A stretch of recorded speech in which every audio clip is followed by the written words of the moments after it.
Hello, welcome to a presentation about the Specialist Education Services, SES for short, SES. My name is Izzy Connell and I am the head teacher of the Specialist Education Services within the Inclusion Service at Suffolk County Council. Thank you very much for listening today.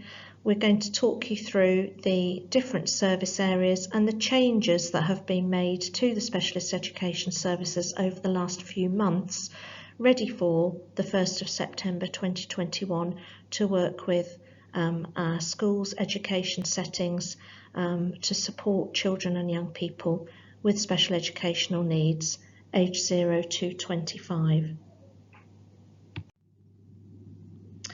This slide shows our offer from September 2021. There will be 5 new teams who offer support and advice to education settings. The 5 teams are listed in red: cognition and learning, communication and interaction, social, emotional and mental health, physical sensory, and a new team of whole school inclusion. The first 4 teams that you can see there are the 4 areas of need as described in the SEND Code of Practice. Cognition and learning, the service will support a range of learning needs, including children with moderate learning difficulties and specific learning difficulties, dyslexia, dyscalculia, and a range of other specific learning difficulties. The Cognition and Learning team will consist of specialist teachers. Currently, we commission a service through our SENDAT colleagues. That service that we commission is coming and joining us in-house in Suffolk County Council from the 1st of September, and that team will form our new Cognition and Learning team. In addition, we already have our Dyslexia Outreach team, known as DOT. That team will also, they remain the same, they will also be part of the Cognition and Learning strand. Communication and interaction will be for children and young people experiencing difficulties with speech and language and/or social communication or interaction. So it's important to remember that our specialist service for children with speech, language and communication needs will now be part of the communication and interaction strand. Social, emotional and mental health will support children and young people with a wide range of SEMH difficulties.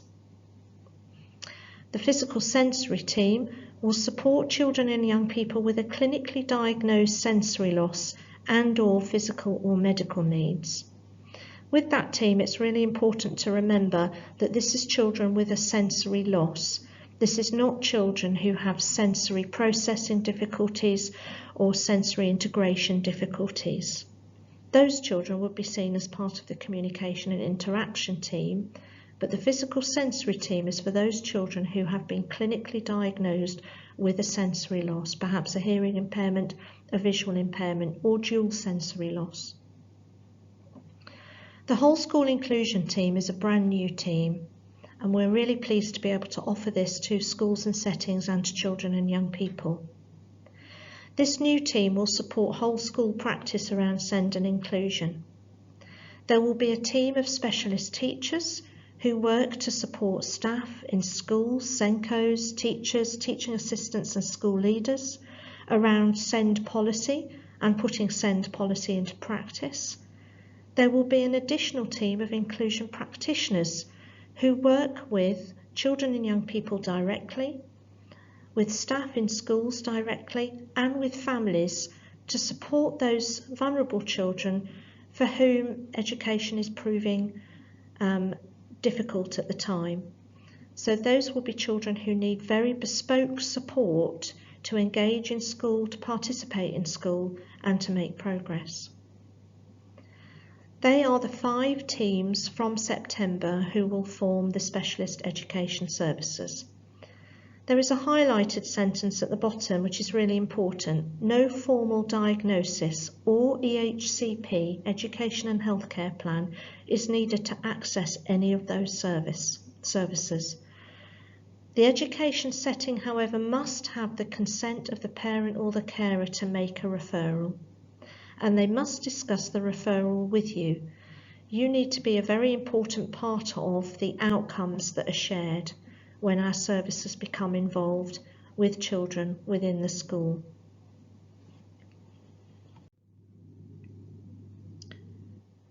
I'd like to share with you why we have made some changes to the Specialist Education Services. Why have we decided to call them something different and structure them differently? One of the reasons we've done this is so that the services really clearly reflect and articulate the 4 areas of need within the SEND Code of Practice: cognition and learning, communication and interaction, SEMH and physical sensory. Hopefully that's easier to understand, easier to navigate and easier to recognise which service is needed for to support a child or young person. We also wanted to have a broader offer across all of the 4 areas of need, especially cognition and learning. I said earlier that we commission a service through SENDAT for cognition and learning. We wanted that service to be part of the Suffolk County Council in-house offer.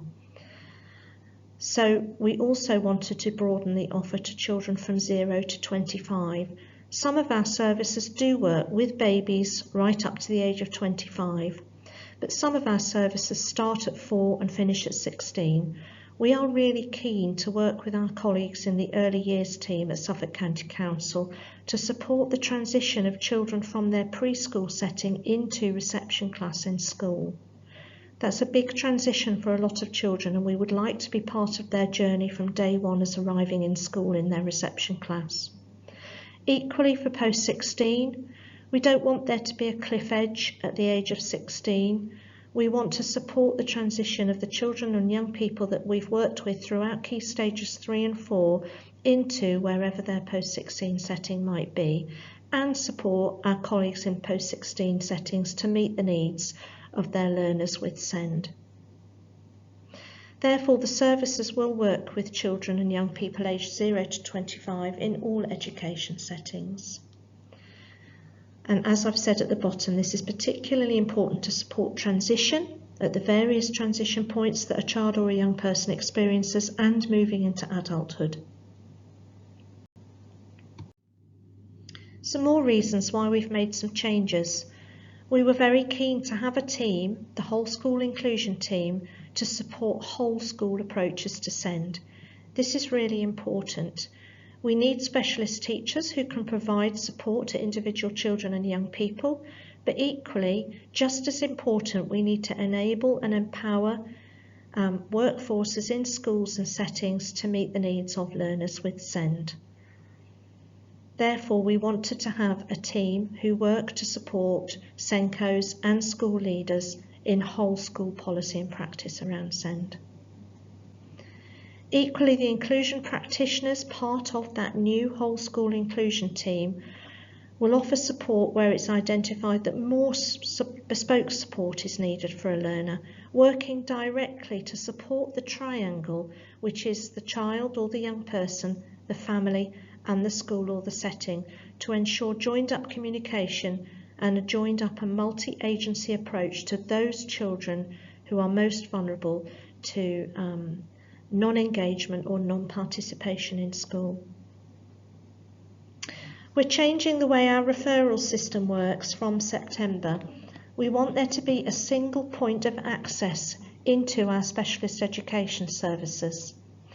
This means that one referral from a school or education setting into the specialist education services will make sure that the right service is involved at the right time, and that service or services will work where appropriate with multi-agency partners in health and social care. So it will no longer be necessary for a school or an education setting to refer into different services at different times. They will have a single point of access, a weekly referral panel to consider all the referrals, and then there will be a decision about which service or services need to be involved around that child or young person. Where one service starts to work with a child in a school, It may be that that one specialist teacher decides another service needs to be involved and another area of specialism. Children very rarely have one area of need, quite often they have multi-layered difficulties. This will mean that one team will take the lead and coordinate the support from other services. Again, it's that single point of access. The school will do one referral into our services and the right service or services will support when needed. As families, what are the key changes that you will notice? You will notice a change in names of the services, so there will now be the 4 specialist teams: cognition and learning, communication and interaction, SEMH and physical sensory, and the 5th team, the whole school inclusion team. The County Inclusion Support Service, known as SIS, will now be the teams for communication and interaction and social, emotional and mental health, SEMH. A brand new team of inclusion practitioners will provide bespoke support for vulnerable learners. A team of whole school inclusion specialist teachers will be available to support the leadership of SEND and whole school approaches. And there won't be any longer geographical teams. Currently, many of our services, not all, but some of our services are split into geographical teams working in the north, the south or the west. We want each service to be county-wide. We want the teacher that's best suited to support a child to be part of that child's SEND journey, regardless of where the child is at school or regardless of where that teacher works. We also know that referral numbers fluctuate very regularly between those different geographical areas. We therefore need to have complete flexibility to meet the need where it is required without being restricted by geography.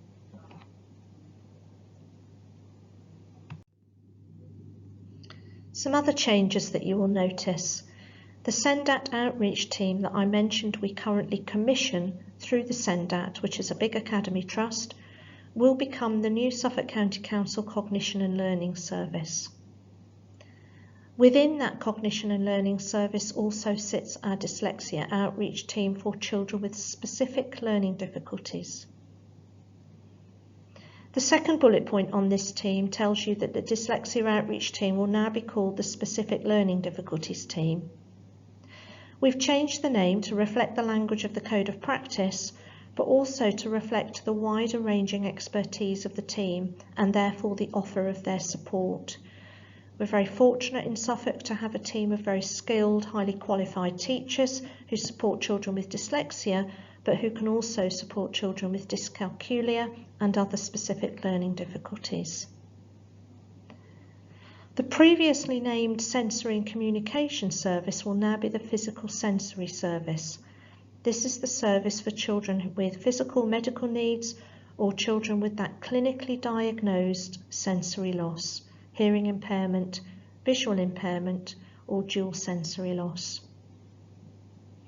And again, instead of referring into the different services, one at a time, schools can now refer into SES and receive cross-team or cross-service coordinated support appropriate to the needs of the school or the needs of the child or young person, without the need to keep referring into different services one at a time. Again, it's really important to remember it is not necessary to have an education, health or care plan or a diagnosis to access our services. This slide just gives you a little bit more detail about our new SEMH service. Our SEMH service will be led by Sally Blackman, and it will support children and young people who experience a wide range of social and emotional difficulties. And we have given some examples on this slide. We want to support schools to better understand the needs of children and young people with SEMH. And we do this, as it says, by observing and talking to schools, families and pupils themselves. Remember that every referral into our services must come with your permission. We support schools to make reasonable adjustments to meet the children or young person's needs.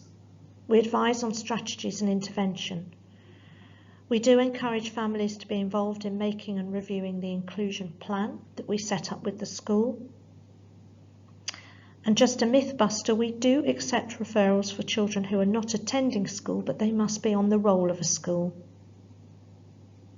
It's just really important to remember as well that we are teachers. Our service consists of specialist teachers. We're not therapists, we're not psychologists. That means that although we will work in a multi-agency way and we can signpost to different support, we might not always be the right service. It's really important to point out that our services work to empower and enable schools to meet the needs of their learners. That's why we employ teachers in our services to inform that classroom practice in school every day. The new Communication and Interaction Service will also consist of specialist teachers who will again work with the school staff, SENCO, teachers, support staff, head teachers, whoever is needed to empower and enable the school to work with those learners with communication and interaction needs, offering support, advice and guidance around perhaps social rules, emotional regulation and pupils with ASC, autistic spectrum condition. Support will be very much personalised based on the pupil's or the child and young person's needs, from general advice to more bespoke support for children on caseload. We offer training for staff. Some of our work is face-to-face and some of our work is virtual.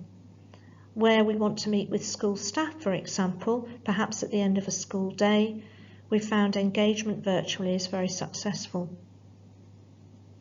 The level of support will always be based on the child or young person's needs, and again, a diagnosis is not needed. As part of the communication and interaction strand, as I mentioned earlier, is our outreach team for children with speech, language and communication needs. Again, it's important to remember that our service consists of specialist teachers who work with schools to inform the practice in the school. We are not the team that carry out individual speech and language therapy for individual children. That is the NHS service for speech and language therapy. But our service work as an outreach team to support those children with SLCN needs in mainstream schools and in all education settings.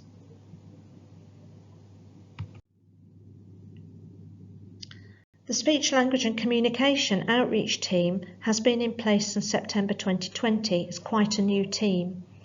And there's just 4 bullet points here to say what this team does. Do take a second just to read this slide.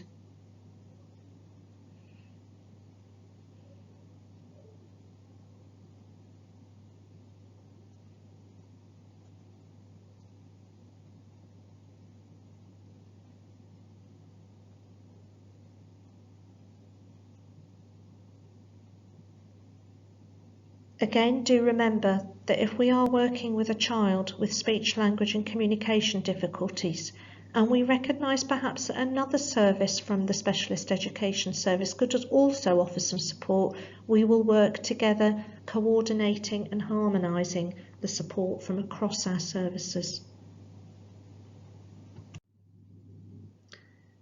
These are some interesting statistics around children with speech, language and communication needs. And it's interesting to read that this is now the most common type of need at primary school. 10% of children have a long-term speech and language and communication needs. There's just some statistics there again for you to read.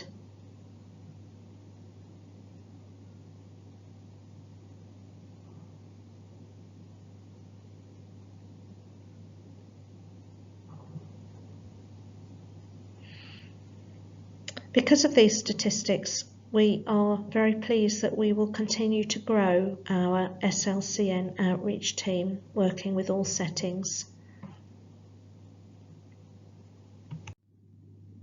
And these are some of the ways in which the team support schools. Do take a second to read this slide.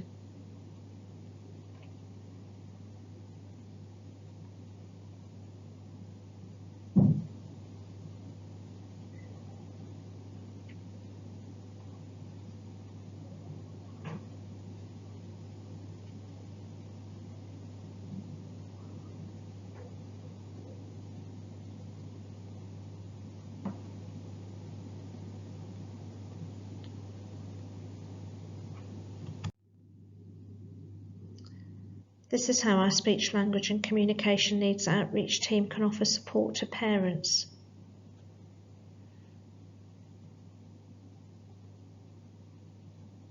Because of the changes that we are making to the Specialist Education Services, we are currently updating our pages on the local offer to reflect how we work with children and young people and families across all of the services.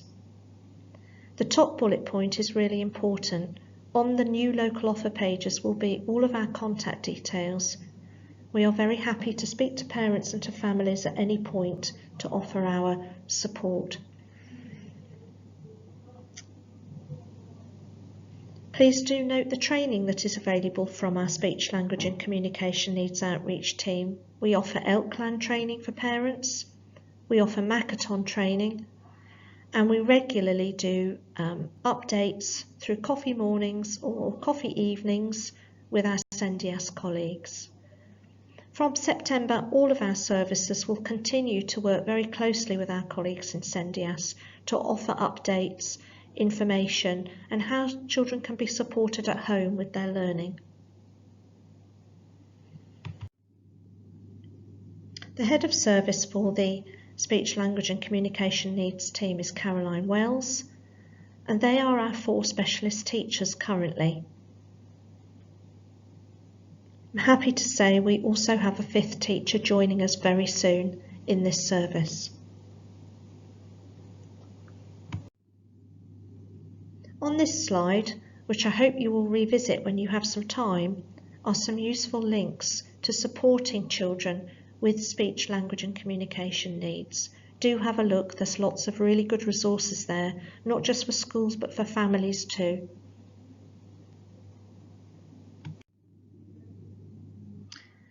A little bit more about our whole school inclusion service. This is our brand new service to support whole school practice. We'll support schools and education settings around inclusion for all children and young people, and we are all about promoting engagement in education and achievement. We use the word achievement rather than attainment because children achieve in different ways.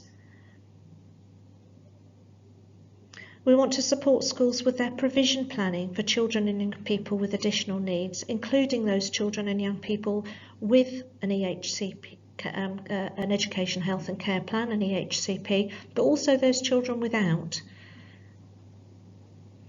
We want to work with other teams, such as our colleagues in education and learning, to support and share strong, inclusive practice, high quality teaching, high quality differentiated teaching in schools. The new inclusion practitioner team that I mentioned earlier. These are 6 colleagues who will work with children where schools have perhaps already supported through the graduated cycle of Assess, Plan, Do, Review and have already sought specialist advice. Remember, Assess, Plan, Do, Review is something that happens in school. It's called the graduated approach. It's written in the Code of Practice, and it's the journey that schools go on with their children and young people from identification of need through to planning interventions, implementing interventions and reviewing the impact of those interventions. Sometimes there'll be children where schools have already supported through this approach and they have already engaged with our services, and the school or the setting still feel that this child or young person needs something very different and very bespoke. Our inclusion practitioner team will help draw together all the information and support the next steps for that child or young person jointly with the school and the setting. We want to support children and young people to engage and participate, perhaps for those children most vulnerable to not engaging and not participating. We therefore liaise with teams such as the Youth Justice team, Early Help and our alternative tuition service. We will work with families of children that have been permanently excluded to support transition into the new setting so that that transition can be successful. And crucially, we will coordinate the right multi-agency approach. So we have worked over the last couple of years with our multi-agency assessment programme, the MAP team, The multi-agency approach will remain, and our specialist services and our whole school inclusion service, including our inclusion practitioners, will work together to support those children who reach stage 3 of our graduated response, where they are most vulnerable, where assess, plan, do, review has happened in school, where other services are involved and have been involved, but we still need something different for these children and young people. The multi-agency approach, we will work with our partners in health and social care, with our inclusion practitioners to support next steps for those most vulnerable learners. Our alternative tuition service in Suffolk County Council supports children who can't attend school due to medical or health needs, or they may have been permanently excluded, or they may be awaiting specialist placement. From September, our virtual offer for this service will continue where it is most effective in meeting the needs of our children and young people. Our children receive a blended offer of virtual and face-to-face. For some children, the virtual offer has been very successful in helping them to engage. Some children prefer the face-to-face offer. Each offer is bespoke according to the needs of the children and young person. We are extending our offer in the alternative tuition service to include some PSHE and some information, advice and guidance around careers and career development. We're now offering group lessons online to broaden interaction and socialisation for those children currently not attending school. Again, that's been a real benefit of the virtual offer. We've been able to bring groups of young people together and work with them online in a group. Our new Specific Learning Difficulties Service was formerly known as the Dyslexia Outreach Team. And there's just some information on this slide about how the Specific Learning Difficulties Service works. Again, we work in partnership with schools and with families to improve outcomes for children and young people who have severe and persistent difficulties with literacy.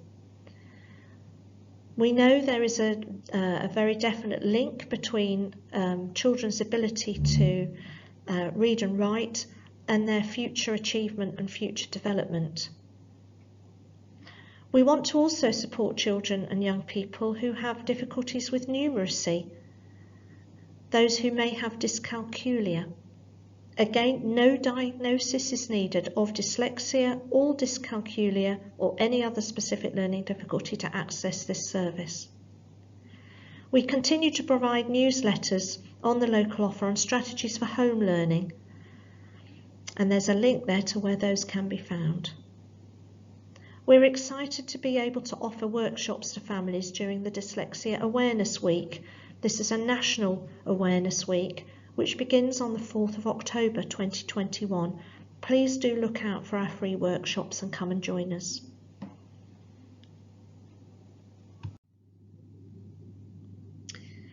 Moving now to the teams around physical sensory needs. We have a service called the Specialist Learning Support Assistants. The overarching service lead, head of service for sensory and physical needs, is Kim Hodge. But our leads for the Specialist Learning Support Assistants are registered paediatric nurses, Kate Wood and Natalie Bowerman. This is a small service funded between our inclusion service and the NHS and the education setting to support those children and young people who have very complex medical needs. We support those children and young people to access and receive their education. The Specialist Learning Support Assistants are individually matched to each child or young person to support their medical needs and their medical care so that they can access education. It's important to note this service is supported by Ipswich and East Suffolk CCG and West Suffolk CCG. This service is not available in the Lower Stofton Waveney area. The care coordinators, Kate and Natalie, manage the team and support training and competency of all the staff. They write the school healthcare plans, following very strict protocols and symptom management plans. In order to access this service, children and young people have to meet continuing health care. They also have to be reliant upon technology and require constant supervision by an appropriately trained adult to meet their medical needs. The service works with children aged 2.5 to 19 in all settings. That's mainstream and specialist settings. Also part of the physical sensory service are services for deaf children and young people, and our lead for this service is Andrea Carroll. This service works with babies through to 25-year-olds, and babies are referred through the NHS screening programme for newborn babies. We support children and young people with a diagnosis of a long-term hearing loss, and the team includes teachers of the deaf, qualified teachers of the deaf, sensory support practitioners, and a British Sign Language tutor. And there's just some information there about the support that we provide. It includes the loan of specialist equipment, training in deaf awareness and meeting the needs of deaf learners, and advice and support to develop listening, communication and language. Also support for children and young people and their families to learn BSL, British Sign Language. In addition to our outreach teams and our British Sign Language tutor and our equipment, our hearing impaired technician, we also have 5 specialist resources in Suffolk, resource bases for deaf children or young people. These are based in some of our schools around Suffolk.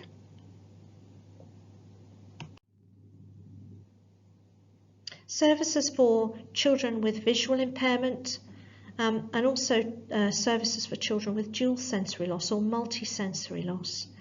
The lead for these services is Jonathan Bolt, and we support children and young people who have a diagnosed visual or multisensory impairment, again from birth to 25, in our preschool settings and in education settings.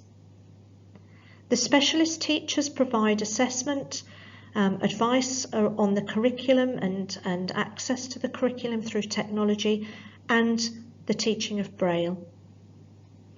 Alongside our specialist teachers are a team of sensory support practitioners who provide additional one-to-one support for children and young people in their setting. These teams also provide training on sensory loss, practical visual access, adapting a learning environment to increase independence. And we provide training to families, schools, to Suffolk County Council agencies and to the voluntary sector. Our referrals for the service come from ophthalmology or via the Inclusion Service referral form. An educational healthcare plan is not required to access these services, and additional information is available on the local offer.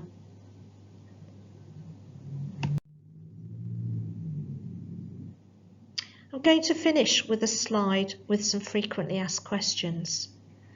I mentioned earlier that we are redesigning our pages on the local offer around all of the services you've heard about, and all of the services you've heard about are called the Specialist Education Services.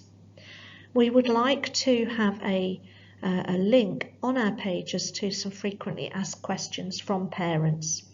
And these are just a few questions that families have recently asked us that I thought it would be useful to talk about. So can a parent contact the Specialist Education Services directly themselves? The answer to that question is yes, you can contact our Specialist Education Services as a parent or a carer. However, the referrals do come from schools or settings or from health teams. I've mentioned ophthalmology and audiology, for example. So parents can't make referrals directly, but they can contact our services directly. Our contact details are available on the local offer, and we are very happy to provide support.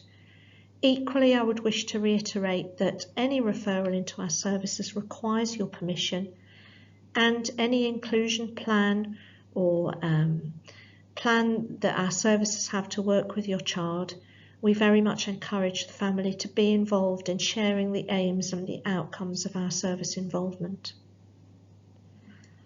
The second question parents have asked us is, when can a referral be made? Is there a deadline?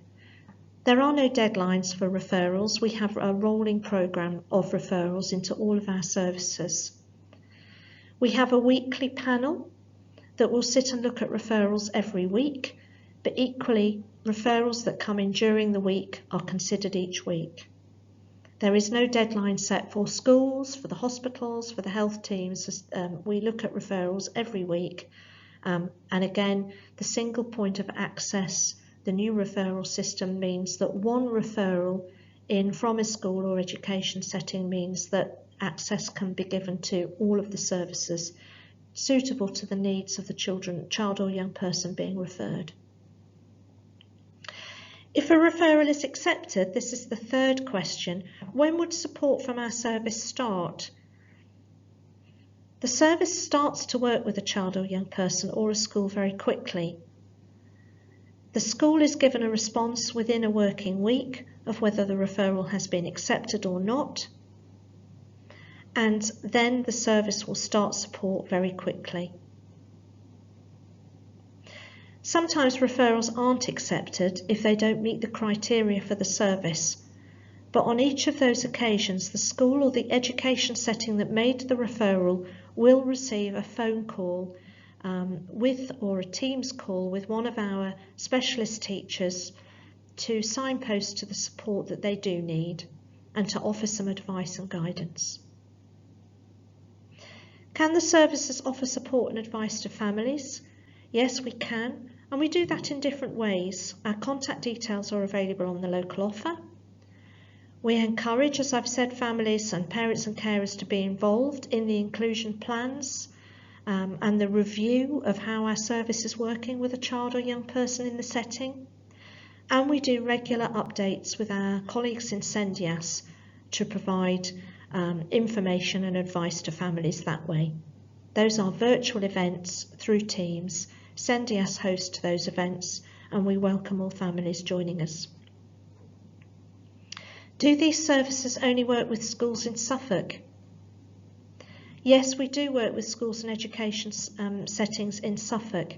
However, if a child or young person has an education healthcare needs plan from Suffolk, then that setting, even if that setting is outside of Suffolk, can access our services. So we only work with schools and settings in Suffolk. However, if a child or young person has a Suffolk EHCP, then we can provide support, even if that child or young person lives outside of Suffolk. Is there a cost to schools for these services? Everything you've heard from me today is part of what we call our core offer. The referrals into our services are part of that core offer. That means they are free at the point of delivery and there is no cost to schools or settings. However, there is also a traded offer from across our services, and that is to provide some whole school training or some individual training to schools bespoke to their needs. However, if a child or young person meets the threshold for our service, then they access that service free of charge. The traded element comes from the extra additional elements of our service, which is usually training, for which sometimes there is a cost to schools and settings. Does a child or young person need an EHCP to access these services? The answer is no, they don't, or a diagnosis. We work on a needs-led basis. Do the services work with special schools and/or PRUs? Many of our services already work with our special schools and our PRUs. From September, all of our services will be working with our colleagues in special schools and with our PRUs to broaden our offer across all education settings, and that includes our post-16 settings. We are therefore working towards a 0 to 25 offer across all education settings. But please don't forget that many of our services already work from birth to 25 and with all settings. Thank you very much for listening to this presentation. If you do have any questions, we can be contacted through the contact details available on the local offer pages. Please do join us at our sessions with Sendias. They will be advertised through Sendias, and we look forward to working with you and answering any further questions that you have going forward. Bye-bye.